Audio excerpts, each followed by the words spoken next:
so much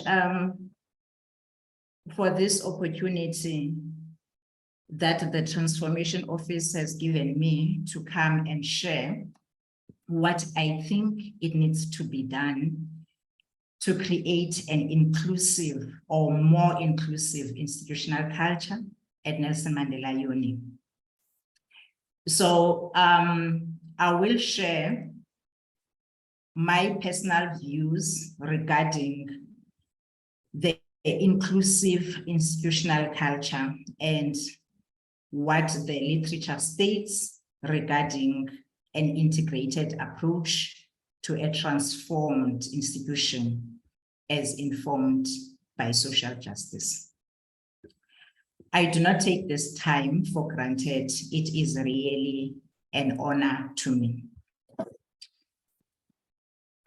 So my talk will tap to the definition of disability, because I think for the purpose of this presentation, I will focus more on disabilities, as much as I do understand that when we are talking about social inclusion, it talks or it refers to many areas, but for the purpose of this presentation, I will talk about disability matters. So I will tap to the definition of disability, the social justice ideology, and how do we practice social inclusion, the categories of disabilities, legislation, what does it say, or which legislation that talks to the issues of disabilities, using correct terminology and language, basic tips for inclusion, substantive and procedural compliance, the right to reasonable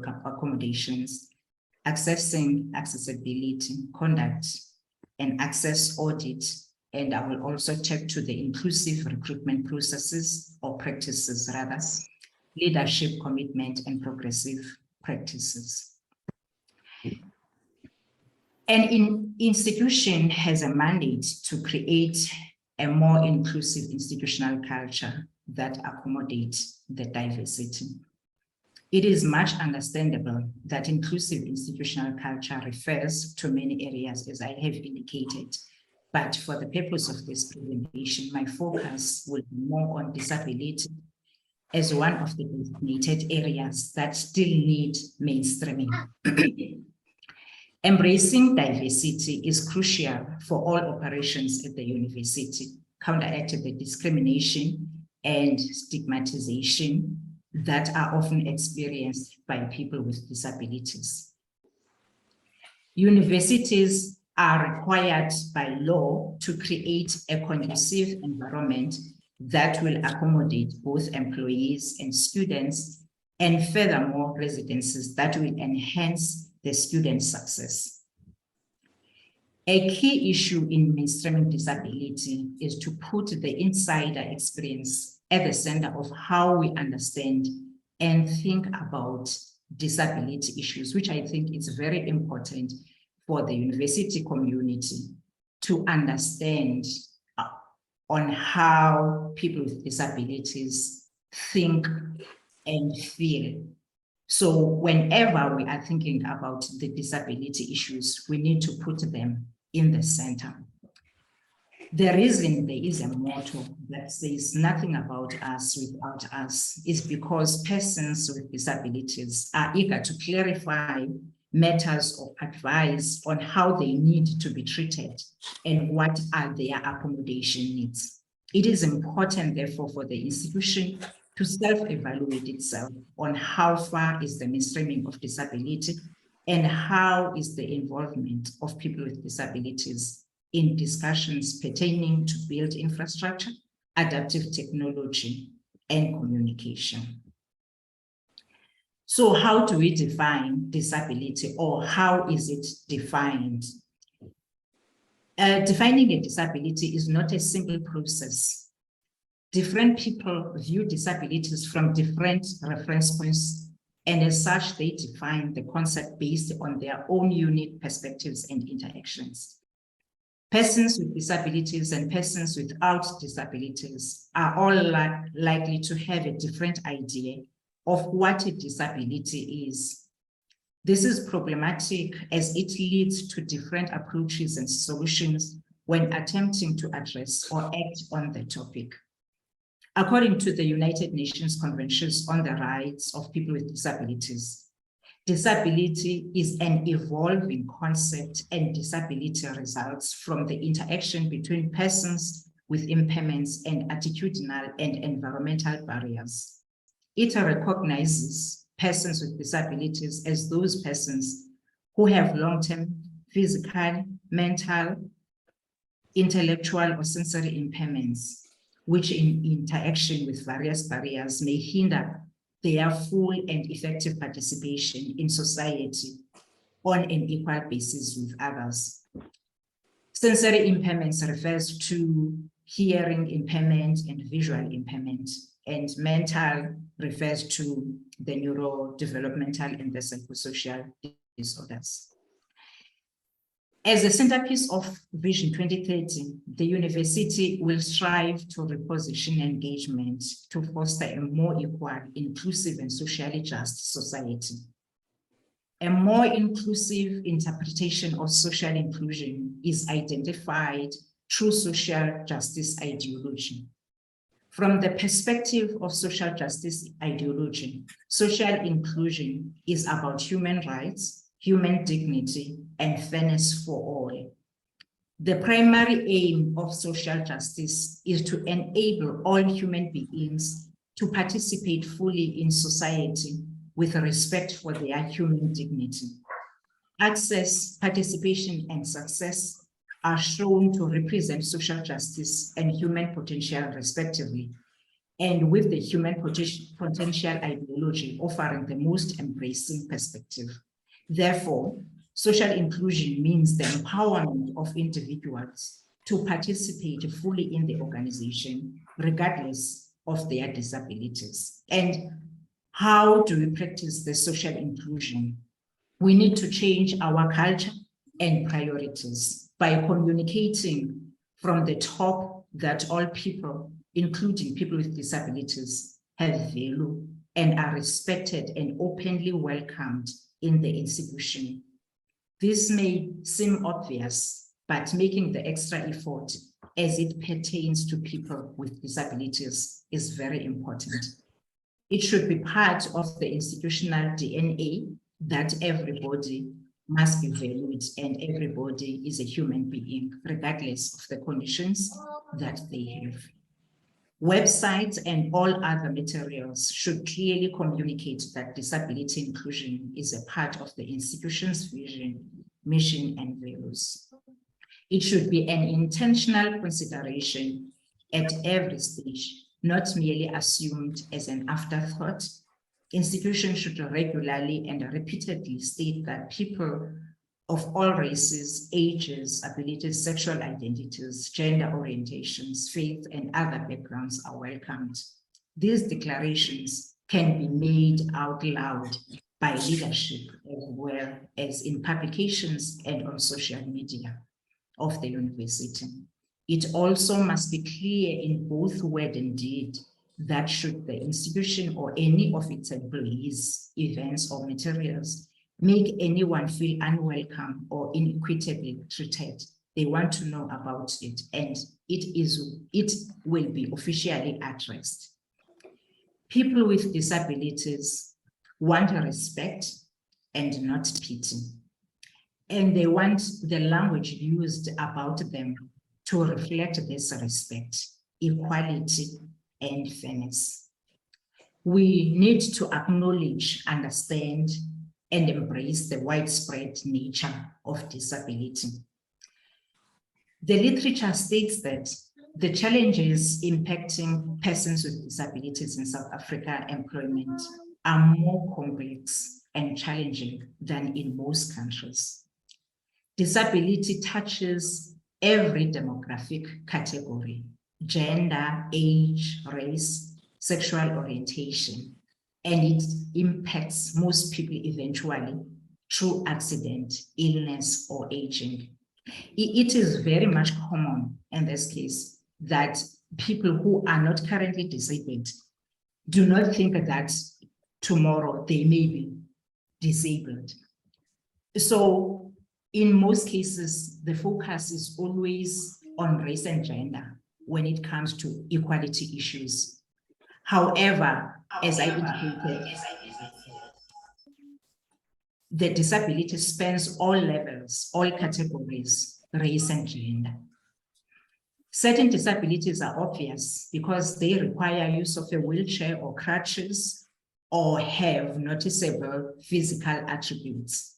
Some, including those related to neurodevelopmental, mental health, or chronic pain, are invisible. And many people with invisible disabilities are still in the closet due to the fear of stigma and being discriminated. The institution may not be aware of how many employees and students who have not reported their invisible disabilities because of the fear of being labeled. An integrated and focused approach is needed to position disability as a key priority, not as an add-on, but as an integrated component of the diversity that makes up our institution. Disability mainstreaming requires a systematic integration of the priorities and requirements of people with disabilities. There is a dire need for ownership of integrated processes across all campuses. To understand disability as something experienced from day to day, we need to look much further than the medical facts and the individual person's disability. As we all know that we have shifted from the medical model and we are in the social model, but in some instances, it happens that there is a focus to the medical facts. For instance, to say a person who has a disability doesn't have a capability to explore the world of work. But the medical facts give us, at best, a small percentage of the picture of what really disables people in society. For instance, there is a statement that says, I am only disabled when I am disabled by my environment. In other words, the attitude that is brought in force by the society, it disables people with disabilities, or it creates more disability. So what are the categories of disabilities? An institution needs to understand the different disabilities in order to provide relevant and appropriate interventions. It is important to understand that the specific disability labels that the individuals have are not important. What is important is the value those individuals bring. Understanding the needs of people with disabilities will assist us to create an enabling work environment. It is also important to understand that reasonable accommodations are not a one-size-fits-all. So in this case, it doesn't mean when I have a visual impairment and my colleague has a visual impairment as well, then the reasonable accommodations will be the same. It depends upon that type of disability and the severity of the disability. Categories of disabilities include the physical disabilities, which are visible, the chronic disabilities or chronic conditions, neurodevelopmental disorders, psychosocial disorders, and sensory disabilities. The legislation that underpins the issue of disabilities. South Africa has comprehensive legislation on promoting accessibility and inclusivity for people with disabilities.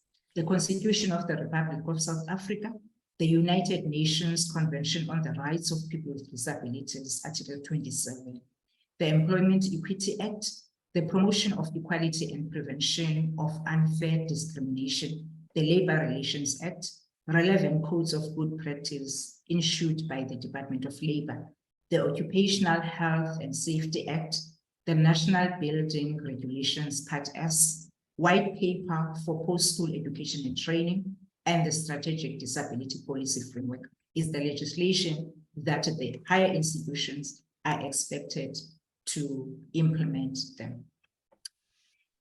Many times,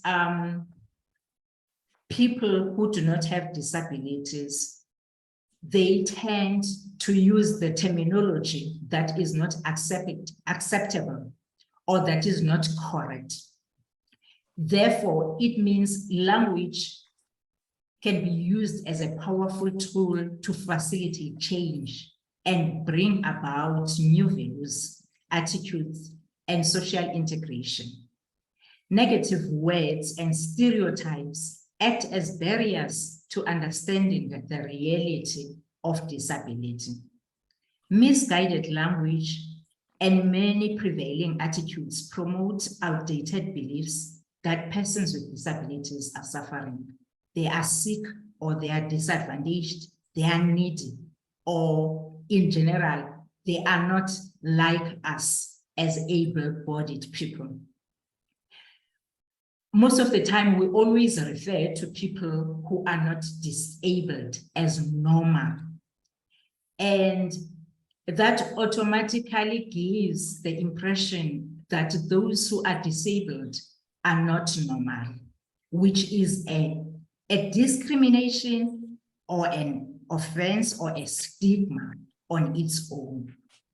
It is very common to refer to people who use wheelchair as wheelchair bound. How come can we say that they are wheelchair bound? Because they do not sleep in wheelchairs. They shift to their beds. Some drive their cars or even use the public transport. So a person who is wheelchair bound automatically is a person who is staying in that wheelchair, is bound in that wheelchair. So that is a wrong language we tend to use. People with disabilities or the disability community, instead of saying handicapped, it's commonly used that we refer to people with disabilities as handicapped people. We are required to say they have disability or is a person with a disability, instead of saying they are crippled or suffers from disability or afflicted with or stricken with or is a victim of cerebral palsy, for instance. We are required to say people without disabilities or able-bodied or person who is able to walk or person who can see, instead of saying normal people, as I indicated earlier, that it is wrong to refer to people who do not have disabilities as normal, because that automatically states that people who have disabilities are not normal. Person who is blind or person who is deaf or hard of hearing, instead of saying the blind or the deaf people. It is much important that we acknowledge a person first before the disability they have. Person who uses a wheelchair or wheelchair user, instead of saying they are wheelchair bound. Accessible parking or parking for people with disabilities, instead of saying handicap parking.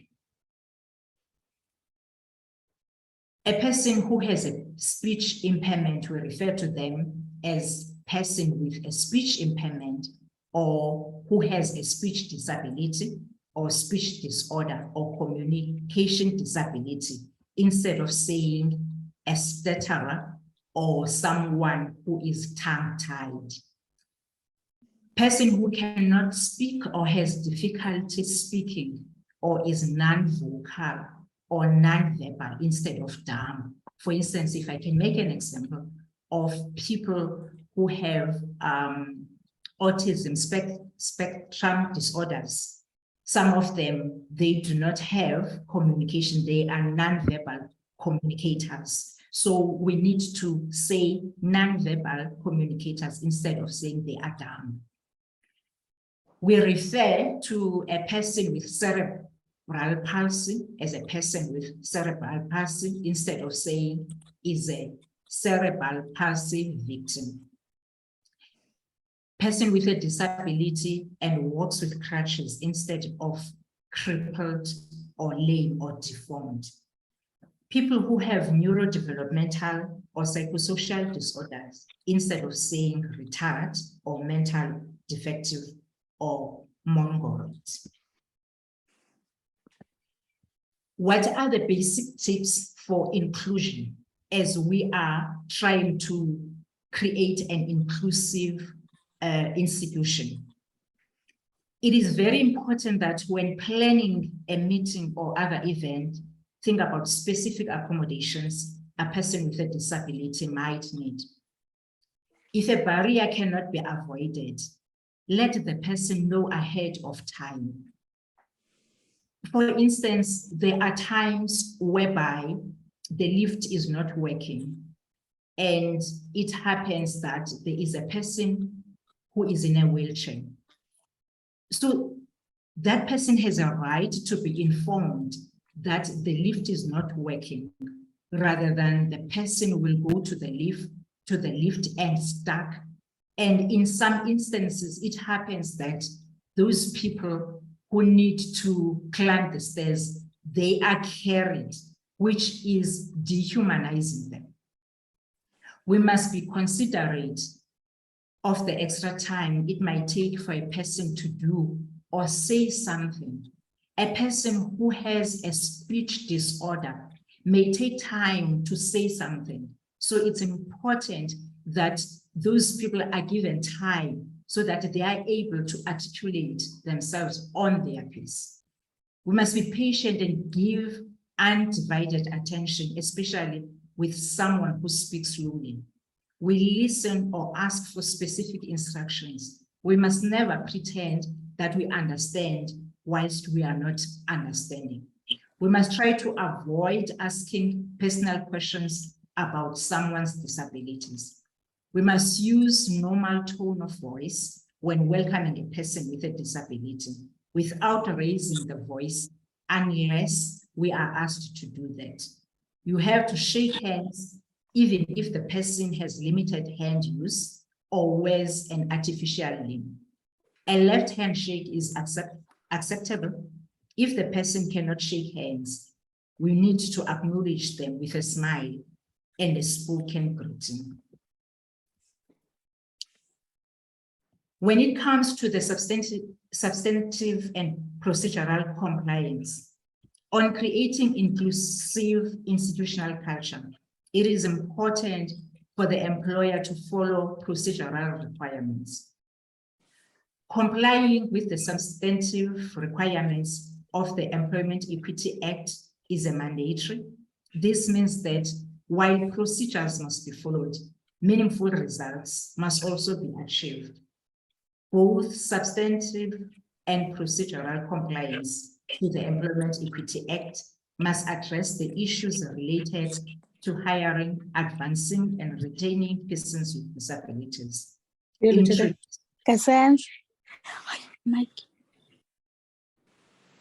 Sorry about that.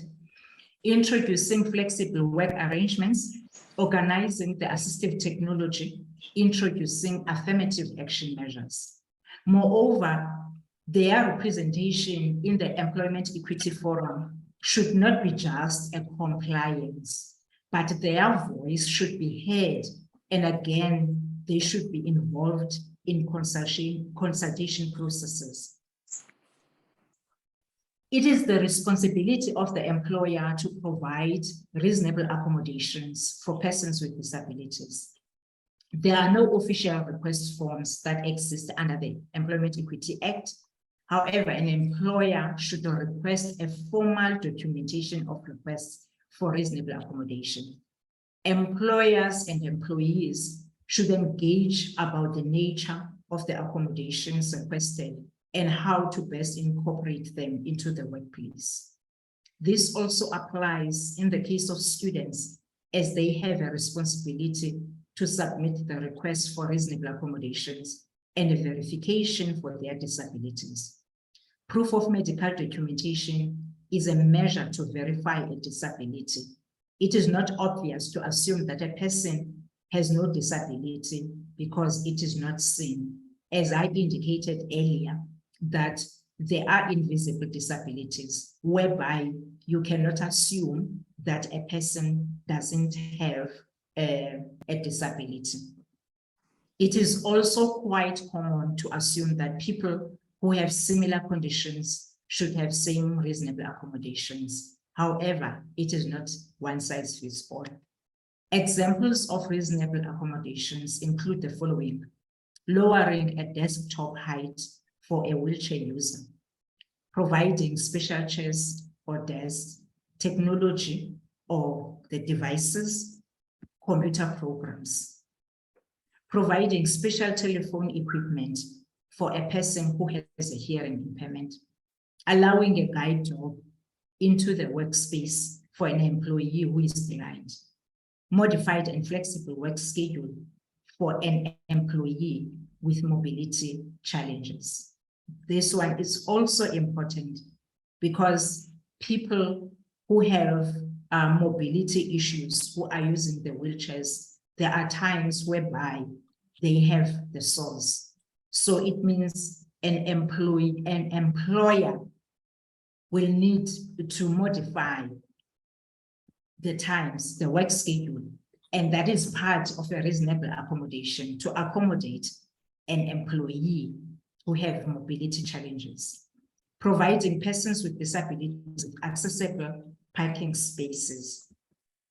I used to hear the stories in other institutions whereby the parking spaces for people with disabilities are occupied by people who are the able-bodied people. And when those who are supposed to use the parking bays communicate that, then it is an issue, which is on its own, it's a discrimination. It doesn't need to be like that when the institution is inclusive. The institutions need to understand that not all people can be able to park their vehicles far from their workstations. How to assess accessibility. An inclusive institution ensures that there is equal access. Everyone who visits the institution should be able to do that comfortably and efficiently. While a major focus of access deals with the physical environment, such as doorways, wheelchair ramps, and accessible toilets, I think progress in the digital and technology space with regards to information and learning opportunities now requires an employer to consider digital accessibility and whether this is accessible to all and compatible with assistive devices. We all know that COVID-19 proved that these matters are doable.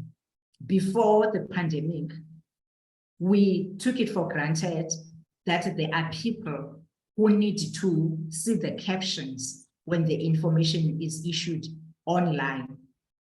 The visual impaired people must be able to have the audio recorders so that they listen without seeing. Accessible buildings and facilities are equal to the needs.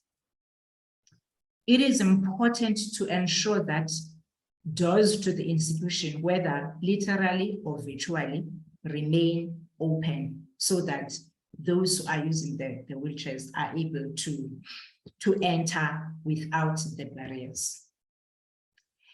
As much as the employer has a responsibility to create inclusive institutional culture, but people who have disabilities, or employees rather, they also have the responsibilities. They have a responsibility to inform the employer of their disability and the need for accommodation. They should not assume that the line managers know or should have known about their disability. Earlier on, I indicated that the institution may not be informed of how many employees who did not disclose their disabilities because of the fear of stigma or maybe some contributing factors. But if the institution is in a process of creating this, the inclusive institutional culture, then that will make the employees to be able to disclose their disabilities, because they do understand that when they disclose their disabilities, then the support will be provided. But if the disabilities are not disclosed, there will be no support that will be provided to that particular individual. So they need to disclose their disability status. Usually there is an EEA-1 form that is used by employees.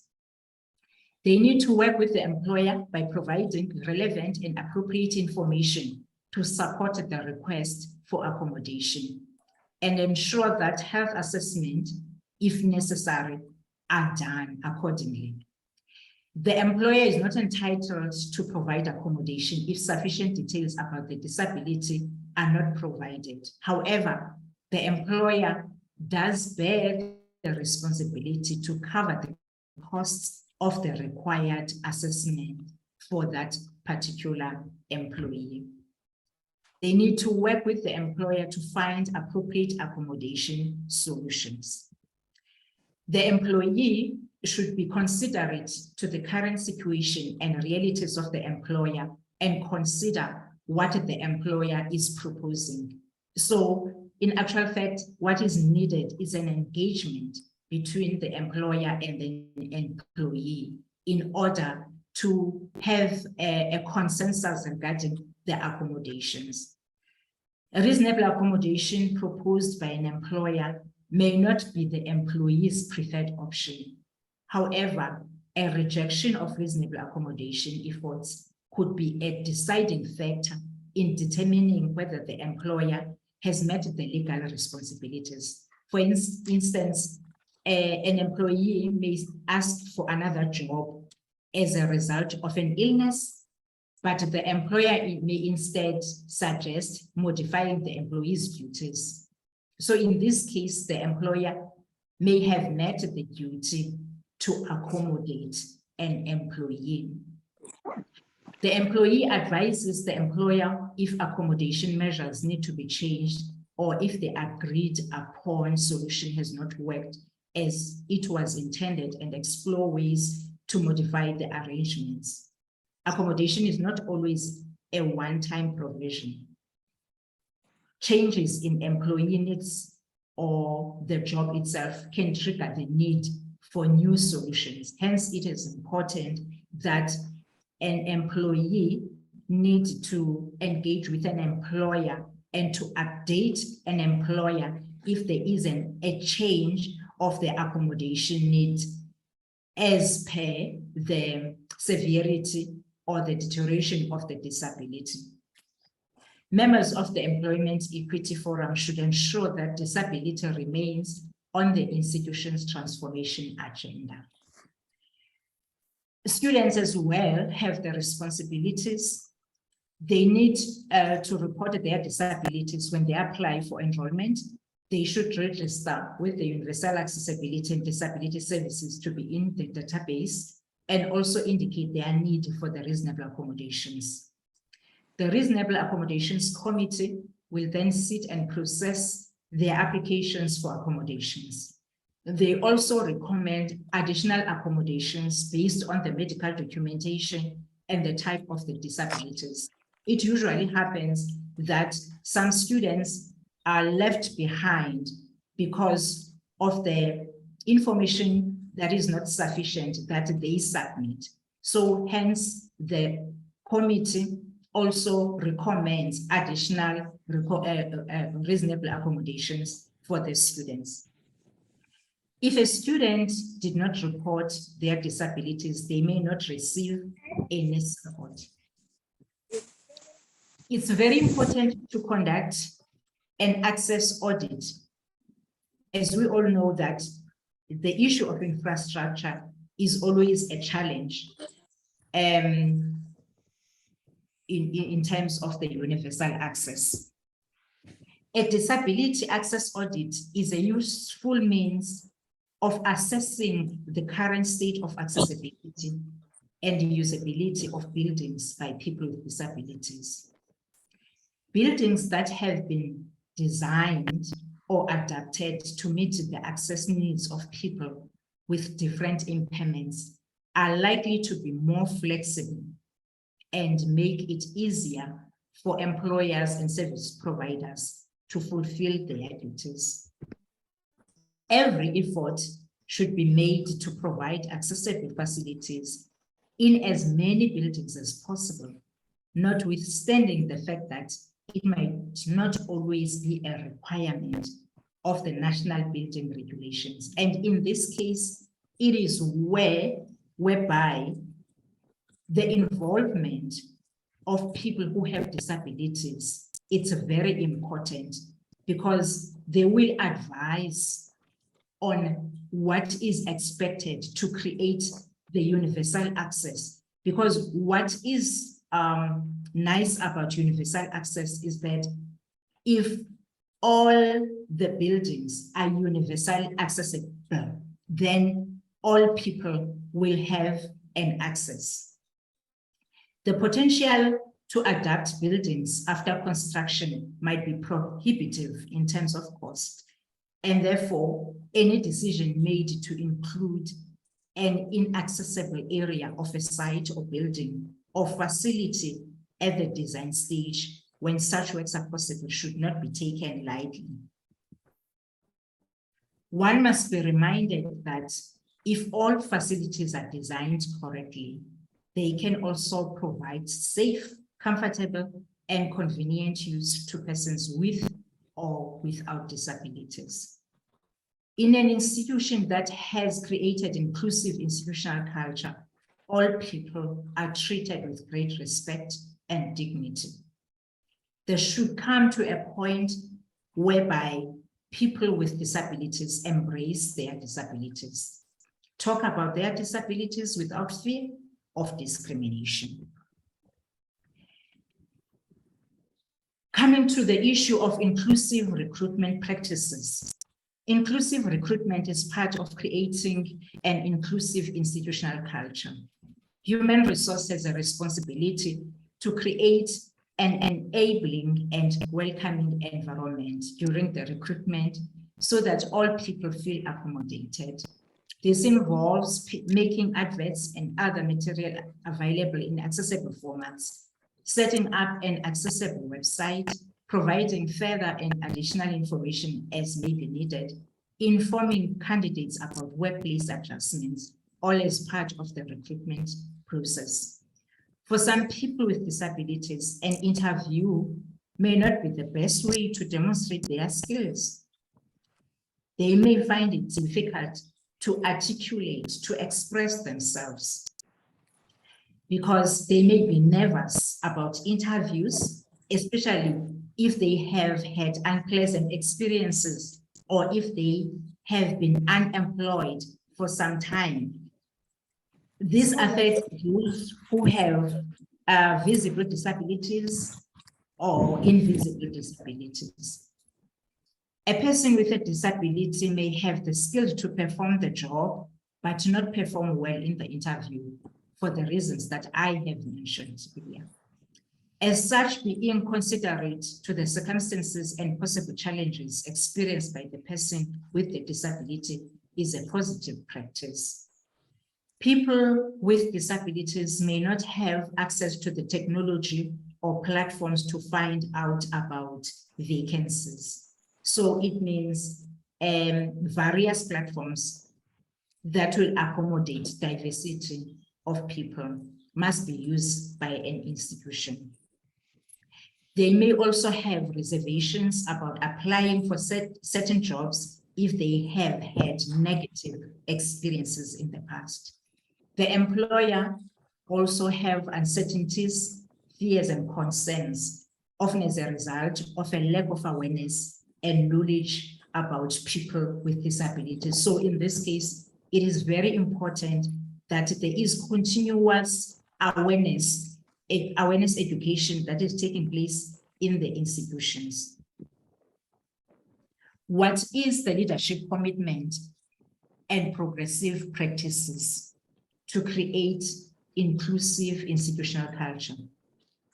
There is a need for commitment at all levels of an institution, and this is an important requirement to creating and maintaining a workplace that is diverse and inclusive. Establishing an inclusive institutional culture begins with leadership at the highest levels, including executive management, middle management, and supervisors. Human resource staff and those involved in hiring decisions need to understand the roles they play in facilitating an inclusive environment. Finally, communicating the institution's goal of an inclusive and diverse workplace to employees at all levels and indicating what employees can do to help are also extremely important in ensuring that inclusive cultures are promoted and maintained. And in conclusion, I want to tap onto the Promotion of Equality and Prevention of Unfair Discrimination Act 2000, which outlaws hate speech, among others, the basis of disability. Section 10 of this act deals with the prohibition of hate speech, states that it is prohibited to publish, propagate, advocate, or communicate words against any person that could reasonably be construed to demonstrate a clear intention to be hurtful, be harmful, or to incite harm, or to promote or propagate hatred. So that means as the institution, we have a responsibility to work together to harness the potential of our diverse workforce. And we need to equip each other to be more inclusive and more accessible. And the last statement I want to say in my conclusion is that the policies that we have, we developed them and we are also responsible to change them to fit for the peoples. Thank you so much.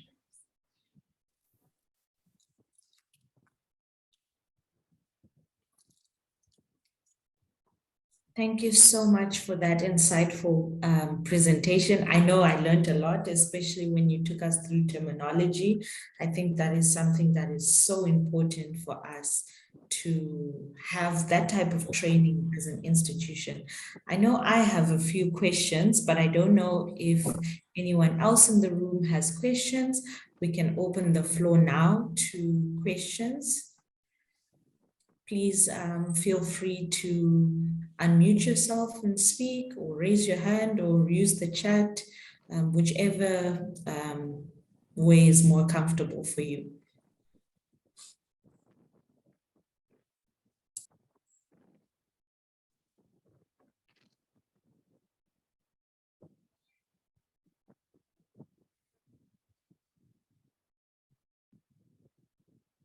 Okay, it seems our participants are a bit shy at the moment, so I think I'll go ahead with my question in the meantime, and maybe more questions will arise.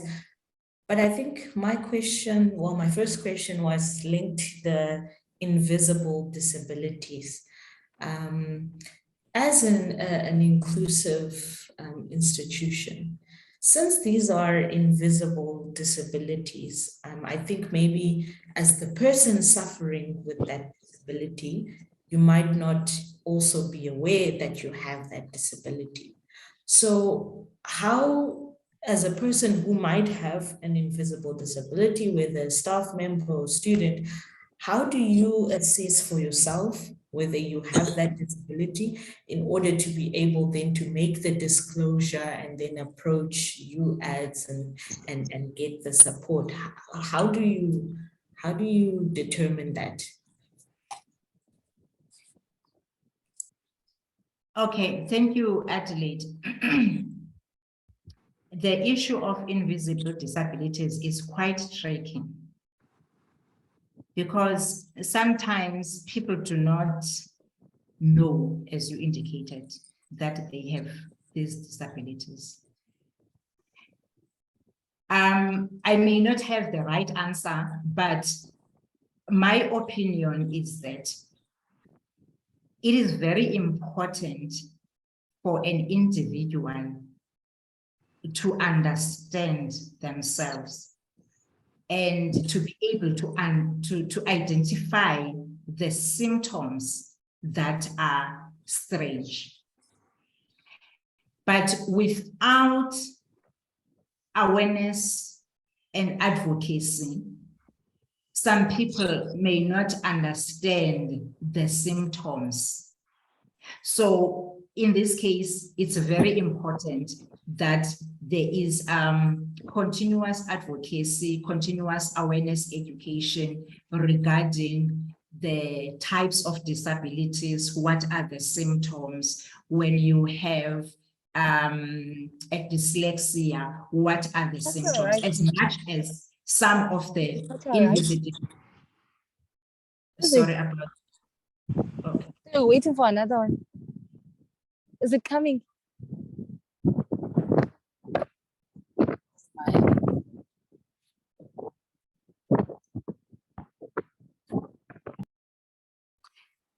Okay, sorry about that. So I was saying that there are invisible disabilities that are identified at an earlier stage.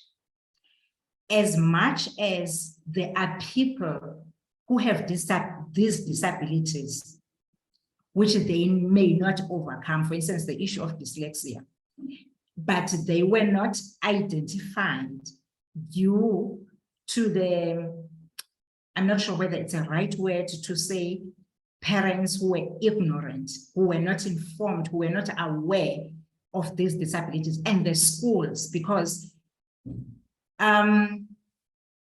in schools, there is a lack of identification of invisible disabilities.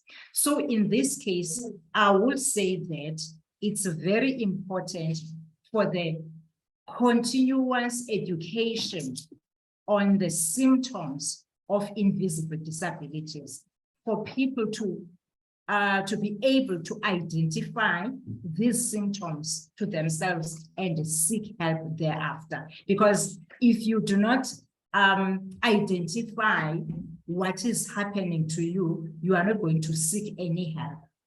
If I can make the scenarios that we usually experience in the unit, for students who are referred to the unit, and when the assessment is conducted, then the diagnosis will be that the student has some learning disabilities, which in this case, when they are identified while a person is at the university, it will be difficult for that condition to go away, right? So in trying to answer your question, is that it's important that as an individual, you must always be at your present and trying to identify the strange symptoms that occur. Thank you.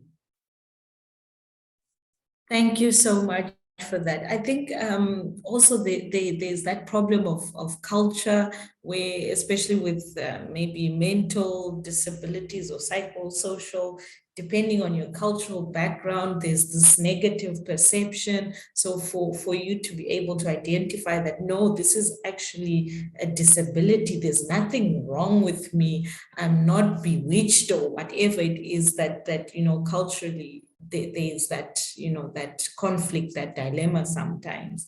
So I definitely agree with us constantly advocating for disability awareness and looking at these symptoms, as you said, to be able to better understand what disabilities are.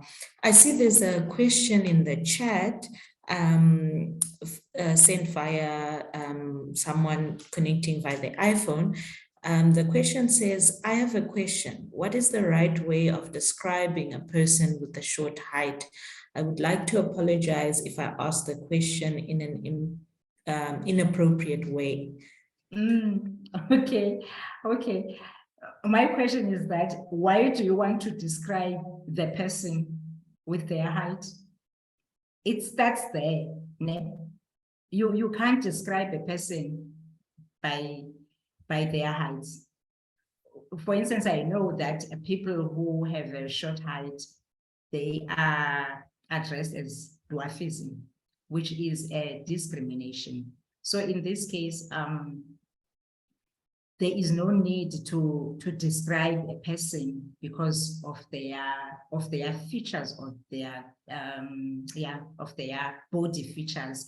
You need to identify a person by their names. So it goes back to that language and terminology I was talking about, that it's very common for us to identify or describe people about their or with their features or the assistive devices they use. For instance, we know that in our language, isiXhosa, we say a person who is blind, imfama. You say that person who is blind, that blind person. So in this case, I will say that it is not right to describe a person based to the features. We must describe a person by their names. If we don't know their names, we ask them to identify themselves.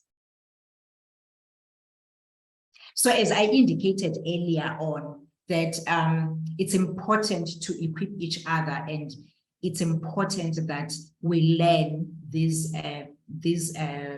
language or the terminology that we are expected to use, because really when we describe these people based on their disabilities, we are discriminating them, but we are not aware that we are discriminating them, and we are not aware that we are returning back to the previous years where the designated group of people were marginalized and were segregated from other people as if they are not the human beings. Thank you. Thank you so much for that. Definitely, we are constantly learning, and we need to, it's an ongoing effort. It's something that doesn't end with today's seminar or with an event tomorrow or whatnot. It's something that we need to constantly do. I don't know if we have any other questions in the room. Yes, may I ask, ma'am? Yes, please. Okay, it's Atin Gashe.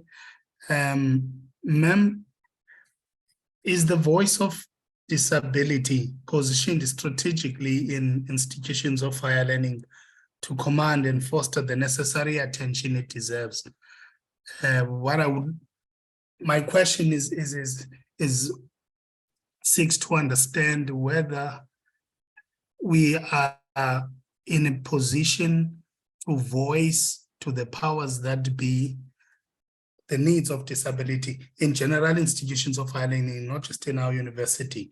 Are we positioned in strategic offices where the voices or the representation about disability is heard, and such that the response would be imminent, to the powers that be, to create and foster that culture that we as advocating for.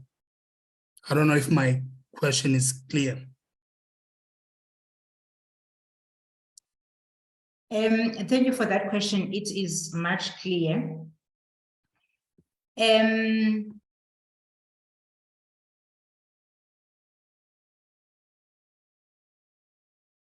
Sorry, you are muted, ma'am. Unmuted. Oh, sure. Okay, there is a national voice that represents students in the institutions of higher learning. That organization is called Higher Education Disability Services Association. It's a national voice that intends to enhance the voice of students with disabilities. So in this case, I'm referring to students. Otherwise, for employees, there are different organizations. Let me talk about this one for students first, which is in the higher institutions.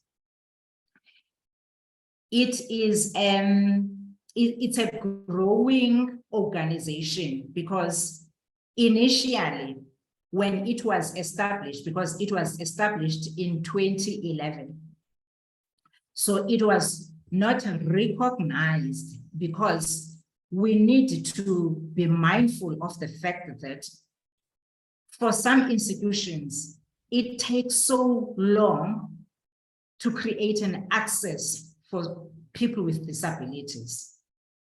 So when the organization was established in 2011, it did not gain much value because the institutions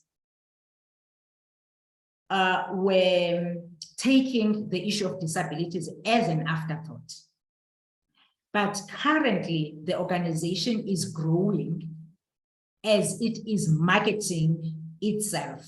For instance, it has partnered with different structures of forum within the institutions of higher learning. For instance, we know that we have the Forum for the Transformation Managers. So HETSA has collaborated with Transformation Managers Forum. There is the Forum for Student Affairs Professionals. So HETSA is part of that. And another thing is that there is an organization now for students, because as I indicated earlier, that there is a motto that says nothing about us without us. So there is an organization that has been established by students, which is called SASAO. That is also another way of enhancing the voice of students in the institutions of higher learning. So my advice or my opinion is that it's very important that in institutions, in each institution, there is a voice of students. We know that the constitution for SRC was reviewed in other institutions, including our institutions, whereby there is a portfolio for students with disabilities. But that is not yet 100% functional. So it goes back to the issue of empowerment that is needed, because for the voice to be enhanced, to be valued, then the stakeholders need to be empowered for all the people to understand that what is it to mainstream disability. I'm not sure whether I have fully answered your question. Yes, ma'am, you have. Thank you very much.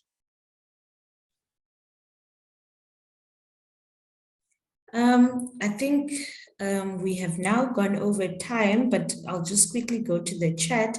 There is a question there from Janita that says, can we say a person with dwarfism? I think that was linked to the previous question about a person who is short or has a short height.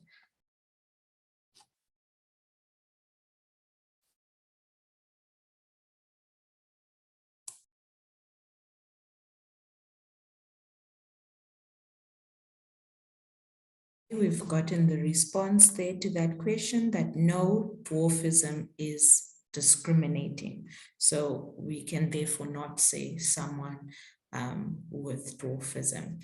And then from Olwetu, we just have a comment that says, no question, but I'd just like to say thank you for the presentation. I have learned quite a bit on the content presented, especially policies and legislation pertinent to disabilities. So with that, colleagues, thank you so much for attending today's seminar. It was very enriching indeed, and I know all of us have something to take away with us, and will continue empowering and enriching not only ourselves, but those around us. Thank you so much, Mrs. Delobrom.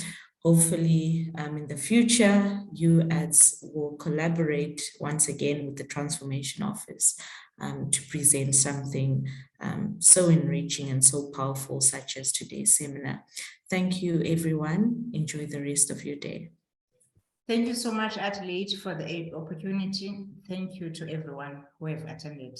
Have a lovely day. Thank you. Bye.